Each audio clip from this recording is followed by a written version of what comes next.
Ayan, what's up dribblers at mga shooters, kamusta po kay Junmar Fajardo? Nagpapatuloy ang pag-ukit ng kasaysayan sa PBA matapos masungkit ang kanyang ikawalong MVP. At Meralco Bulls buena mano sa panalo, kinoriente ang Magnolia Chicken Templado sa pagbubukas ng PBA 49 season. At Stephen Holtz tinanghal din namang Rookie of the Year. Yan po yung ating pag-uusapan at tatalakayin sa video ito matapos po tayong maglambing sa inyo ng isang like, share, comment down below, and don't forget to subscribe and hit that notification bell button para updated po tayo sa ating pong mga video. Junmar Fajardo, nagpapatuloy nga po ang kanya pong pananalasa sa PBA matapos masungkit ang kanyang ikawalong MVP award. Matapos nga pong igawad sa kanya yan dyan sa loob ng Smart Araneta Coliseum kagabi sa ginanap na pagbubukas po ng 49 season ng PBA Governors Cup. Pinarangalan nga po siya sa 48 season Leo Award para niya makuha ang kanyang ikawalong MVP award. Tinalo po ni Junmar Fajardo sa nasabing award ang kanya pong kakampi sa San Miguel Birmen na si CJ Perez at si former Barangay Ginebra San Miguel Forward Center Christian Stan Hardinger, at ngayon po ay nasa panig na ng Tira Firma Jeep. Pinaglabanan nga po nila ang pinakamataas na individual award na ngayon nga po ay hawak ni Junmar Fajardo ang may pinakamaraming MVP award. Kasunod niya po dyan si Ramon Fernandez, the legend Ramon Fernandez, at siyempre Captain Alvin Patrimonio. Kaya yung nagawa po ni Junmar Fajardo sa ngayon, siya pa lang ang merong 8 MVP sa kasaysayan ng PBA. Kaya naman tinatawag nga po siyang GOAT ng Philippine Basketball. Pero napaka-humble pa rin ni Junmar Fajardo dahil hindi niya nga po daw tinatanggap na siya itawaging GOAT. Narito po si Junmar Fajardo sa ulat ni Ruben Tirado ng Spin.ph. Masaya ako na napapabilang ako doon, pero sa tingin ko malayo pa ako doon.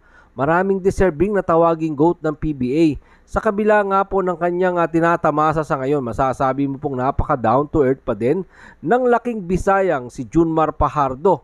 Narito po ang mga dagdag pa na pahayag ni Junmar Fajardo sa ulat pa din ni Ruben Tirado ng Spin.ph.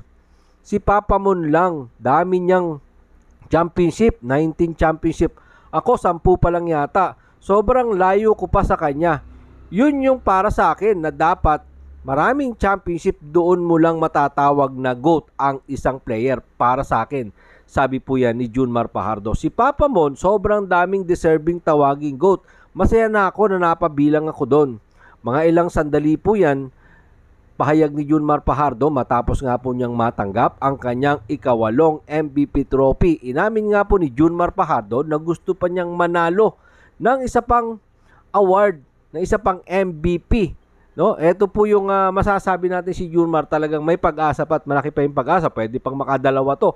Pwede pa niyang mabuo ng 10 MVP.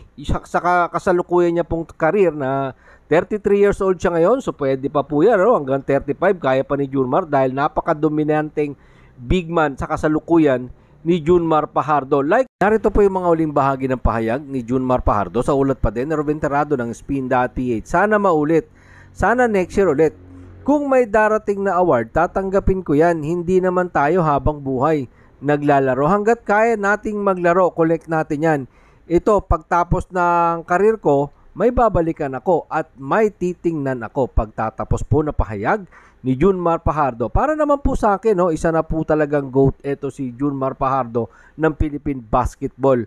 Dahil nakita naman natin yung mga achievement ni Junmar Fajardo from 2014 World Cup hanggang ngayon, nagsisilbi pa rin siya sa ating bayan. At yan nga po, mayroon siyang 8 MVP sa kasaysayan po yan ng PBA. So bibihira po yan mga shooters, ano? Kaya good luck sa magiging kampanya po nila ngayong 49 season ng PBA Governors Cup. Aasahan po natin na maganda pa rin at patuloy ang ipapakitang tikas ni Junmar Fajardo para sa kanyang kupunan na San Miguel Birmen. Ito naman, pag-usapan po natin, tinakasan nga po ng All Filipino Cup champion na Meralco Bulls ang matapang na Magnolia Chicken Templado sa PBA Governors Cup opening game. 99 ang Meralco, 94 ang Magnolia sa Group A ng PBA Governors Cup. Diyan po yan nangyari sa loob ng Smart Araneta Coliseum kagabi. Ang pagbabalik nga po ng import na 3 beses naging best import of the conference na si Allen Durham ay siyang nanguna sa panalo ng Meralco Bulls sa kanya pong 20 big points, 16 big rebound, 7 of 18 shooting. Kasunod na po dyan ng 14 points ni Chris Banchero na siya namang nakauna sa 4-point shot ng PBA. Kasama na po dyan yung naitala nga po sa liga ni Chris Banchero na unang 4-point shot. Nangyari nga po yan sa second quarter ng kanila pong laban ng Magnolia Chicken Templados.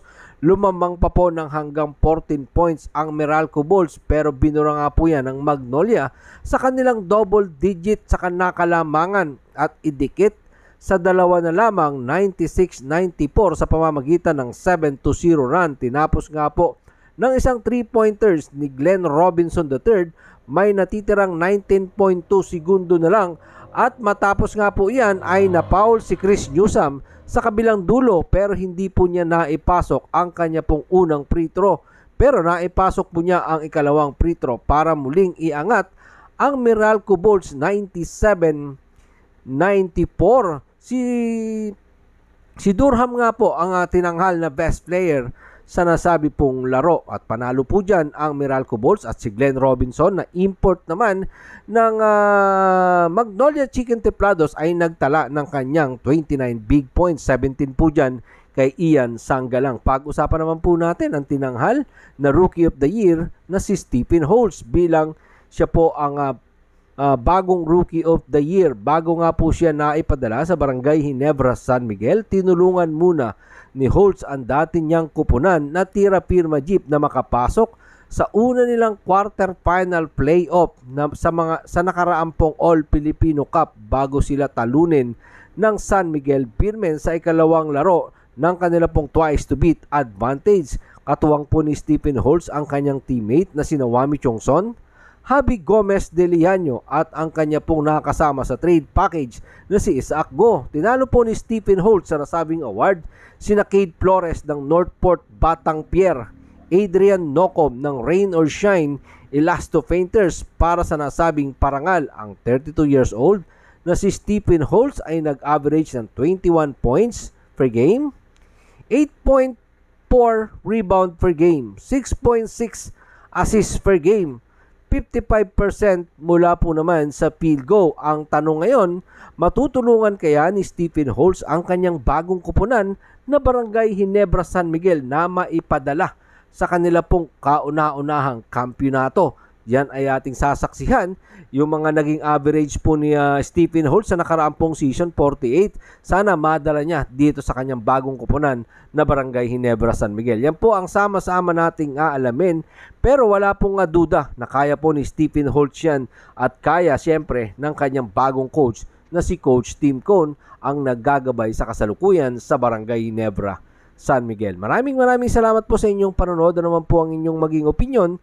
Diyan po natin yan pag-usapan sa comment section. Ingat and God bless everyone. Adjourn!